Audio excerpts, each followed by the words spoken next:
Welcome back to my channel. मैं doctor Parveen. Friends, आज मैं आपको थायराइड के कम होने के कारण, लक्षण और इसके आयुर्वेदिक ट्रीटमेंट के बारे में बताऊंगी। हाइपोथायराइडिज्म के क्या संकेत होते हैं और क्या कारण होते हैं।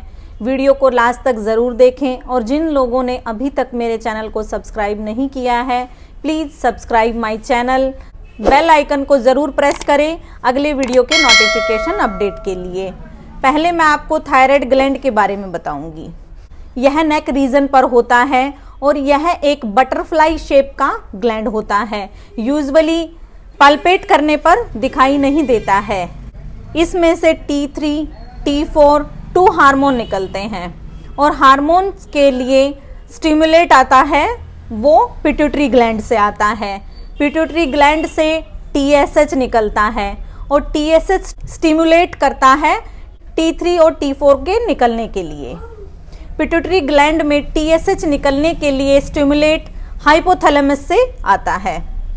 ये हाइपोथैलेमस से पिट्यूटरी ग्लैंड से TSH एंड T3, T4 निकलते हैं। T3, T4 हमारे पूरे ब्लड में सर्कुलेट होता है और सभी सेल्स में T3 एंड T4 के लिए रिसेप्टर होते हैं। ये बेसल मेटाबॉलिक रेट आपकी बॉडी का बढ़ाता है। फ्रेंड्स, अब मैं आपको बताऊंगी कि हाइपोथायराइडिज्म के क्या लक्षण होते हैं कि आपको पता चले कि आपको थायराइड हो गया है और डॉक्टर की सलाह से आप जल्द से जल्द अपना ट्रीटमेंट स्टार्ट कर सकें। फर्स्ट है, बाल रूखे, रफ और थिन हो जाएंगे, जल्दी झड़ने लगेंगे, याददाश्त कमज़ोर हो जाएगी, चिड़चिड़ापन हो जाएगा, पर्सन डिप्रेशन भी फील कर सकता है, कंसंट्रेशन लेवल भी घट जाता है, हियरिंग लॉस भी होता चला जाता है, चेहरे पर पफीनेस और सूजन हो जाएगी। यह सोडियम रिटेंशन के कारण होता है। कुछ केसेस में म्यूकेन और कोलेजन के डिपोजिशन के कारण भी पफीनेस आ जाती है।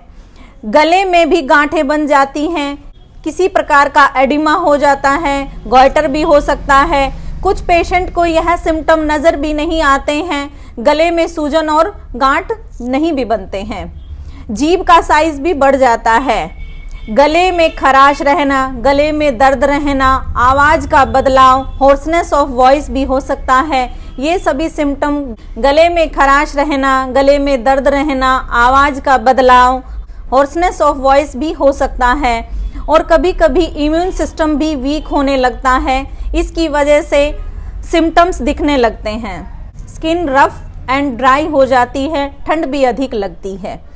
अब जनरल सिम्टम की बात करेंगे तो हमेशा कमजोरी लगेगी, भूख कम लगेगी बट वज़न बढ़ता जाएगा, पेट में भी सूजन हो जाएगी, बॉडी पर पफीनेस रहेगी, हार्ट रेट, पल्स रेट भी कम हो जाती है, सांस लेने में तकलीफ रहेगी, डाइजेस्टिव सिस्टम भी कमज़ोर हो जाएगा, कॉन्स्टिपेशन रहना स्टार्ट हो जाएगा, मस्कुलर पेन रहेगा, क्रैम्प्स आते रहेंगे, जॉइंट्स पेन भी हो सकता है, अर्थराइटिस होने की संभावना भी बढ़ जाती है, टेंडन रिफ्लेक्स धीमा हो जाएगा। यह हाइपोथायराइडिज्म का एक यूनिक फीचर है। महिलाओं में हाइपोथायराइडिज्म कॉमनली होता है और यह लेडीज़ में बहुत अधिक दिक्कतें भी पैदा करता है। लेडीज़ में इनफर्टिलिटी हो जाएगी या कंसीव होने में दिक्कतें आने लगेंगी। अगर कंसीव हो भी जाता है तो मिसकरेज के भी चांसेस बढ़ जाते हैं, मेंस्ट्रुअल साइकिल इरेगुलर हो जाएगा और DU भी रहना स्टार्ट हो जाएगा। डिसफंक्शनल यूट्राइन ब्लीडिंग होती रहेगी, कभी कम ब्लड आएगा, कभी अधिक ब्लड आएगा। मेंस्ट्रुअल के दौरान महिला हाइपोथायराइडिज्म की कंडीशन में प्रेग्नेंट हो भी जाती है तो कुछ महिलाओं में प्रीमैच्योर डिलीवरी की भी संभावना हो जाती है। हाइपोथायराइडिज्म में कोलेस्ट्रॉल का लेवल भी बहुत जल्दी बढ़ जाता है और रूटीन में लिपिड प्रोफाइल भी कराते रहना पड़ेगा, नहीं तो हार्ट से रिलेटेड दिक्कतें भी आपको हो सकती हैं।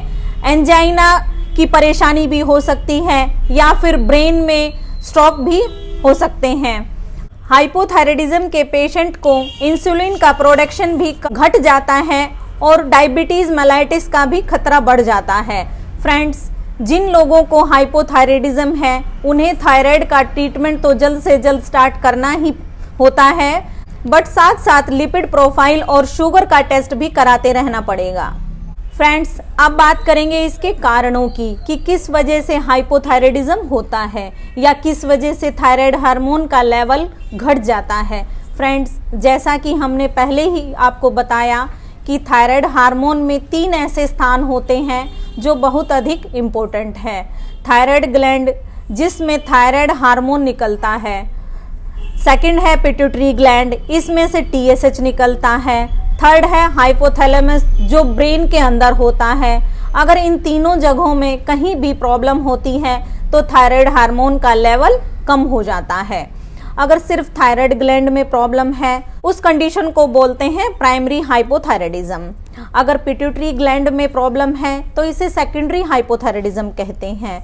अगर हाइपोथैलेमस यानी ब्रेन के एरिया में कुछ डिफेक्ट है तो इसे टर्सरी हाइपोथायराइडिज्म बोलते हैं। अब बात करेंगे कॉजेज ऑफ हाइपोथायराइडिज्म। कॉजेज में आयोडीन की कमी होना भी हाइपोथायराइडिज्म का एक मेन सिम्टम है। कुछ मेडिसिन जैसे लिथियम एक्सेट्रा, जैसे किसी को हाइपोथायराइडिज्म है और उसने अपनी सर्जरी करा ली है या फिर कभी कभी मेडिसिनल ट्रीटमेंट से भी थायराइड ग्लैंड नष्ट हो जाता है तो हाइपोथायराइडिज्म होने की संभावना बढ़ जाती है। पिट्यूटरी ग्लैंड के इन्फेक्शन की वजह से भी हाइपोथायराइडिज्म होने का चांस रहता है, या थायराइड ग्लैंड पर सिस्ट हो गई है या एडिनोमा हो गया है या कैंसर हो गया है, उसकी वजह से भी हाइपोथायराइडिज्म हो सकता है। पिट्यूटरी ग्लैंड के इन्फेक्शन की वजह से भी हाइपोथायराइडिज्म हो सकता है। फ्रेंड्स, ये हाइपोथायराइडिज्म के कारण थे। अब हम बात करेंगे हाइपोथायराइडिज्म के आयुर्वेदिक ट्रीटमेंट के बारे में। इसके आयुर्वेदिक ट्रीटमेंट में कपालभाति व उज्जाई प्राणायाम करें।